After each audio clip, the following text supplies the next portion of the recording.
Tell us, Pak, this is going to the very basic of Balinese culture.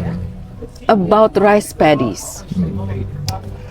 Gini ya, padi itu kan bukan makanan asli kita. Kita tuh maksudnya orang Nusantara lah dulu, zaman dulu kali. Kita mengenalnya hanya biji-bijian, gitu. Umbi-umbian, biji-bijian gitu. Kita mengenal padi sebenarnya ada migran dari Yunan kemarin, dari Cina ya.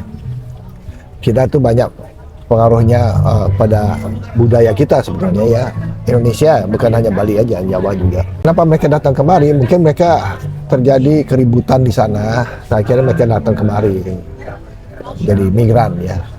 Di sini dia mulai menanam padi, gitu. Ya, karena makanan pokok mereka kan padi di sana. Dan semenjak itulah kita mengenal padi. Nah, mereka lah mengajarkan kita nanam padi, irigasi dan sebagainya ya. Sampai sekarang ya. Makanan pokok kita jadinya padi itu seperti banyak di Asia gitu. Itu pendapat saya ya. Tapi kalau saya melihat lagi mengenai padi, penilaian orang Bali terhadap padi dengan orang luar Bali terhadap padi itu berbeda. Pandangan kita mengenai padi itu bukan hanya dalam segi komersial aja. Tanam terus jual, tanam jual. Kita lebih dalam lagi. Kita mengenal padi itu pertama kali kita sakralkan padi itu. Ya, biasa kalau orang Bali itu sesuatu yang bagi dia penting, dia buat sakral. Gitu.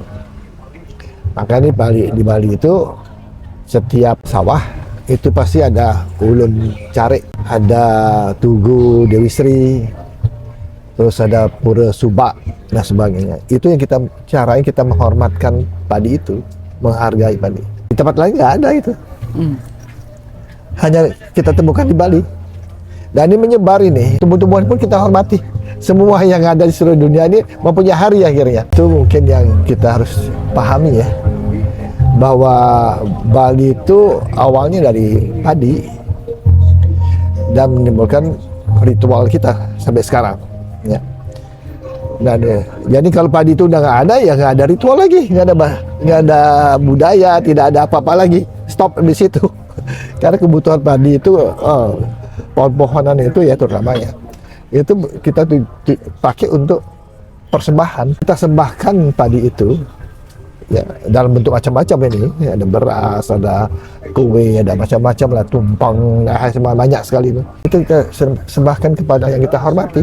Jadi maksud Bapak kalau kita sudah tidak ada tanaman padi-padi ini di Bali, ya, dampaknya bagaimana? Mudah-mudahan nggak ada ya, nggak sampai ke sana. Ya, hilanglah ritual kita. Kalau saya melihat sekarang ritual ini sudah agak bergeser ya. Pandangan kita terhadap sawah itu bergeser. Kita menganggap bahwa sawah itu tidak menghasilkan bagi kita, tidak bermanfaat bagi kita. Siapa sih yang mau jadi petani sekarang? Itu kan pendapat itu udah mulai ada sekarang. Ya saya harapkan ini pemerintah daerah mulai hati-hati lah, ya mengenai pembangunan di Bali ini. Saya sangat sedih kalau saya melihat itu. Kalau seandainya ini identitas saya sebagai orang Bali hilang, saya sama dengan orang lain gitu. Saya menjadi orang Bali, saya mempunyai privilege, dihormati banyak orang, dihargai banyak orang. Bukan karena diri saya, bukan. Karena saya seorang orang Bali yang punya ritual yang begitu tinggi ya. Mudah-mudahan pemimpin kita semua sadar ya. Pengembangan pariwisata itu is not terlalu banyak, terlalu eksesif. Terima kasih.